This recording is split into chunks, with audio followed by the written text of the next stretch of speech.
Hi friends, இப்போ ரவா கிச்சடி செய்யலாம் friends. அதுக்கு ரவா தேவையானது எடுத்துக்கோங்க friends. இப்போ இதை நல்லா வறுத்துக்கலாம் friends. இப்போ இதை நல்லா வறுத்துக்கோங்க friends. அப்பதான் நல்லா டேஸ்டா இருக்கும் இந்த ரவா கிச்சடி. இப்போ இது நல்லா வறுத்தாச்சு friends. இதை ஒரு தட்டில் எடுத்துடலாம் friends. இப்போ கடாயை வச்சு எண்ணெய் ஊற்றியாச்சு friends. இதில் ஒரு ஸ்பூன் நெய் ஆட் பண்ணிக்கோங்க friends. நல்லா டேஸ்டா இருக்கும்.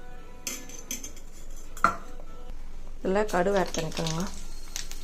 பட்டை லவங்கம் ஏலக்காய் இந்த பிரிஞ்சி இலை கருப்பு ஏலக்காய் ஒன்று ஆட் பண்ணிக்கோங்க. இப்போ கடலைப்பருப்பு உளுத்தம்பருப்பு சீரகம் ஆட் பண்ணிக்கோங்க. இப்போ இது பொன்னிறமாக வறுத்துக்கோங்க. இதில் வெங்காயம் ஆட் பண்ணிக்கலாம்.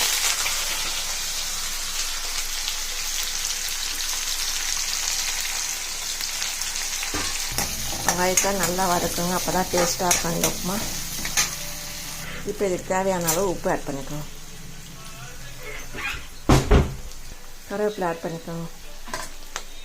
இப்போ காஞ்ச மிளகா கொஞ்சம், பச்சை மிளகா ஒன்று, தக்காளி கொஞ்சம் இதில் ஆட் பண்ணி நல்லா வதக்கணும்.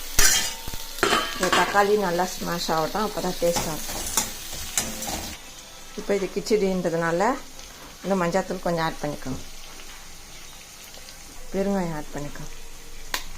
இப்போ இஞ்சி பூண்டு நசுக்கிக்கலாம். இப்போ இதில் ஆட் பண்ணி நல்லா வதக்கிக்கலாம். புதினா ஆட் பண்ணிக்கோங்க. நல்லா வாசனை வரும். அப்போ தான் நல்லாயிருக்கும் டேஸ்ட்டாக ரவா கிச்சடி. மெயினாக புதினா இருக்கணும் இது. இப்போ இது எல்லாம் வதங்கிச்சு. இப்போ இதுக்கு தேவையான அளவு தண்ணி ஊற்றிக்கலாம் ஃப்ரெண்ட்ஸ். இப்போ இதில் தண்ணி ஆட் பண்ணிட்டேன் ஃப்ரெண்ட்ஸ். இப்போ இது நல்லா கொதிக்கணும். அப்போ தான் கலர்னிங்கன்னா கட்டி இல்லாத வரும். நல்லா கொதிக்கிட்டோம் தண்ணி.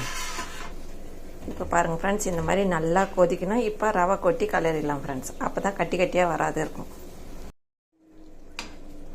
இப்போ இதை கலரிட்டோம் ஃப்ரெண்ட்ஸ். இது தண்ணி, இப்போ இந்த தண்ணி இருக்கணும். அப்போ தான் இந்த ரவை வேவும். இப்போ பாருங்கள், கட்டி கட்டியாக இல்லாத இருக்குது பாருங்கள். இந்த மாதிரி தான் இருக்கணும். ஸ்லோவில் வச்சு கலருங்க. அப்போ தான் கட்டி இல்லாத ஆகும். இப்போ இதை மூடி வேக வச்சிடலாம் ஃப்ரெண்ட்ஸ். ஒரு 10 நிமிஷம் வேகணும் இது.